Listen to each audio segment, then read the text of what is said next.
So welcome to the next installment of the garden story. It's late January and it's hot. But this is one of my favorite times of year because there's so much to harvest. As I look around the garden, I can see capsicums, tomatoes, eggplants, potatoes. There's lettuce, cucumbers, carrots, beetroot, silver beets, all kinds of things. If I think fruit, it's all kinds of berries and cherries and apricots and nectarines and peaches. But when I look out to the weekend, the forecast is 40 degrees, no rain in sight. It's tempting at this time of year just to pour the water onto the garden, but we can do better than that.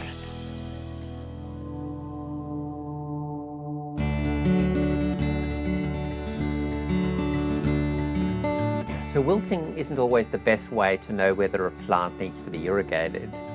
Here we have a pumpkin. This leaf is pretty floppy, it's wilting. And a leaf wilts because more water is being sucked out of this leaf, being pulled out of this leaf by the sun, than this leaf can pull out of the rest of the plant. So if you lose more water than you get, you wilt. So what's actually going on here? Well, a leaf is the factory of the plant. This is where sugar is made. And that sugar, in fact, ends up making starch, which ends up making this pumpkin. But in order to make sugar, the raw material is CO2, and you get CO2 from the air. And this plant, this leaf, has got to get the CO2 inside the leaf. And to get it inside the leaf, it has to open pores on the leaf, which we call stomata. And the CO2 will go through those pores, but at the same time, the water will go out. And as the water is sucked out by the drier air outside, this leaf has to suck water from the stem. And this stem has to suck water all the way to the roots back there. And those roots have to suck water from the soil. And as the soil dries, it'll suck water out of the chameleon, and the chameleon will go green and then red. So at the moment, this slightly wilty leaf is really just because it's so hot in here. I'm wilting too, actually. So occasionally you might say, wow, this crop needs to be watered, and you look at your chameleon and you say, it's blue, that's a bit odd. Well, really this is a plumbing problem. This is just that the sun is ripping water out of this leaf faster than the roots can rip it out of the soil.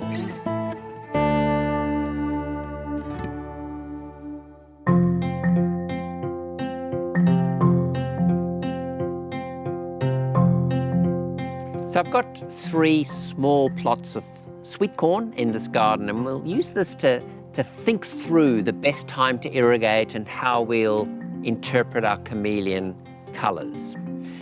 Now, a really big question is, do you have water on demand? I mean, if I only get water down my canal on Fridays, well, my decisions are limited. But here I have a tap, I have water on demand, I have a drip line, so I can leave water till the last minute. Now, these young corn plants, you can actually treat them pretty hard. I want these roots to go down deep quickly and get the water that's there and get the nutrients that are down there. And if it rains, I want the rain to be able to be stored somewhere. I don't want to just have this place completely wet all the time. So I'd be quite happy when my top chameleon sensor goes red and even my middle one goes red, because I want to see the roots going down to make a tough plant for later on. And things get a bit more difficult then. So let's go and have a look.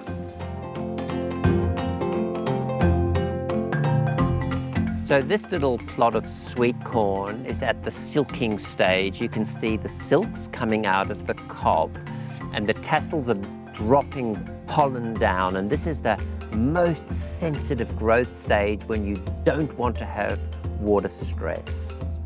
Now, for my African friends, this is not grain maize, it's not green maize, it's sweet corn, it's a smaller plant. But the same principle applies.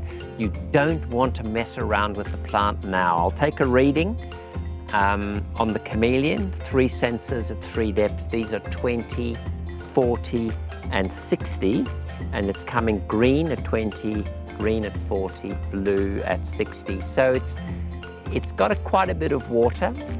Now, if this was my young corn we've just looked at, I wouldn't water. But here, I'm going to water tonight. So here we are in our third plot of sweet corn, planted about 6 weeks earlier. Now this is a different variety, a bit taller. And I'm pretending that I can only irrigate once a week. I'm on a scheme that only sends me water on Fridays or something. So I'm going to plug in and see how bad things actually are. The sensors are at 20, 40 and 60, like back there. And a week ago it was blue, blue, blue. Now it's red, red, red. It's been a hot week. Now, look, I'm not mad keen on that red, red, red. There's nothing I can do about it. Luckily, I'm past that really sensitive stage. I would have irrigated if I could. I couldn't. I'm going to irrigate tomorrow. I'm pretty sure there's roots below 60 centimeters, that these plants are accessing water, but I've pushed this one about as far as I'm happy to.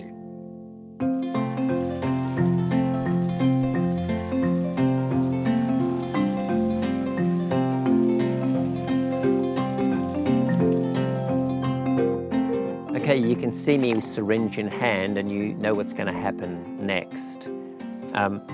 Over-irrigation doesn't help anybody. It wastes water, it wastes energy if you're pumping, and it washes nutrients too deep into the soil. Now, I told you a week ago, I wet this bed the whole way down to the bottom, and I've got a wetting front detector up, and I'm going to take a sample on my nitrate test strip. Now, of course, I have to wait the 1 minute for it to colour up. But this crop looks okay, it's pretty green, and as I look at my strip, it's very pale. And that means that there's no nitrate in the soil, it's in the crop. Now, at the start of the season, I was bright purple. I know I haven't over-irrigated this crop. If anything, I've been a bit under-irrigating, but I've sucked all the nitrate out. It's in the plant, and that's where it should be. So it's something you should expect. At the end of the season, you should expect to have this low nitrate at the bottom of the root zone because your crop has used it up. So now we'll go and check out a completely different situation where I'm going to irrigate with a watering can, and I'm going to a plot where I do it every day.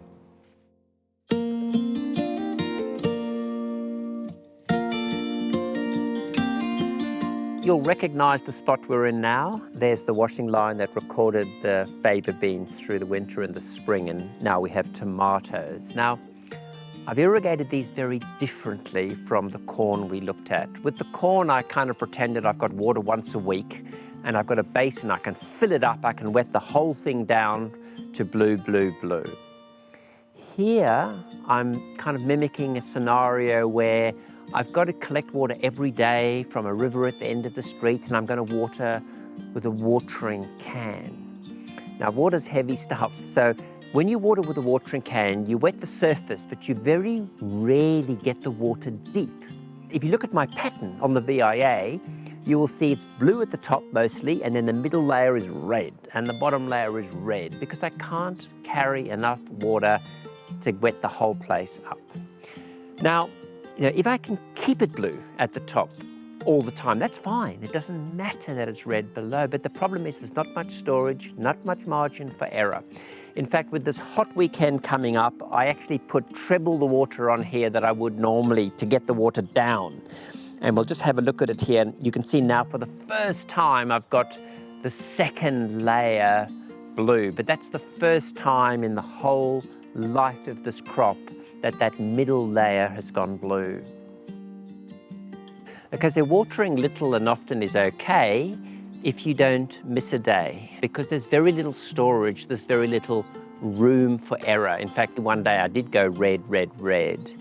But mostly I've been okay, and the good thing is that I certainly am not flushing any nutrients out. In fact, it was the big irrigation I did yesterday that set this detector off for the first time.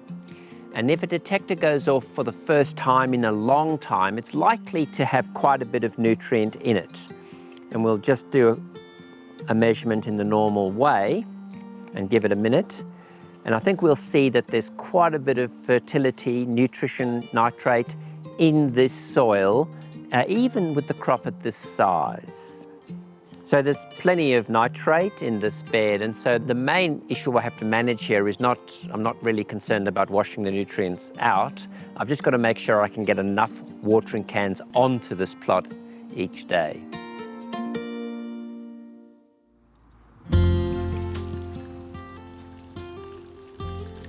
So here we are back in our furrow irrigated plot.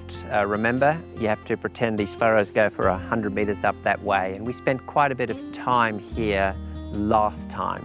We looked at basin irrigation, flooding a whole area. We've looked at watering with a watering can, and each of those will produce a different type of pattern. A three-dimensional wetting pattern from drip, one-dimensional from a watering can, and a kind of a two-dimensional wetting from a furrow with perhaps a third dimension, it being wetter at one end and drier perhaps in the middle. So now we'll go and look at the last example, irrigating with drip.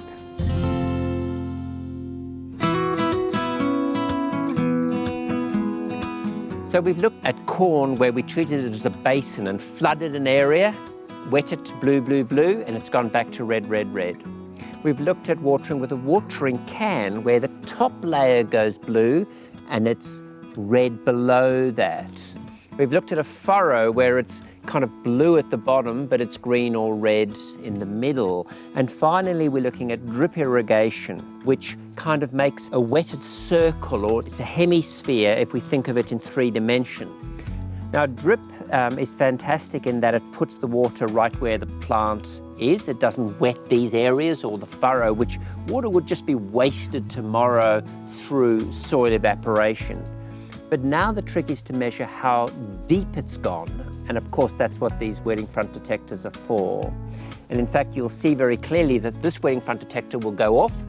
This one won't, because it's not in the wetted zone. So what we've seen is that the interpretation is not just straightforward. And so our availability of water, the way we put the water on, the sensitive stage of the crop, all of these things combine to determine how we're going to respond to the data we get. Sneak preview for the next installment. You hear me talk a lot about solutes, and it's so important to understand this in irrigation. And we're going to go through an experiment here in the glasshouse where we contain our root zone in these big containers here, which has one input here and one tap out the bottom. So everything we put in has to come out unless it goes through a plant.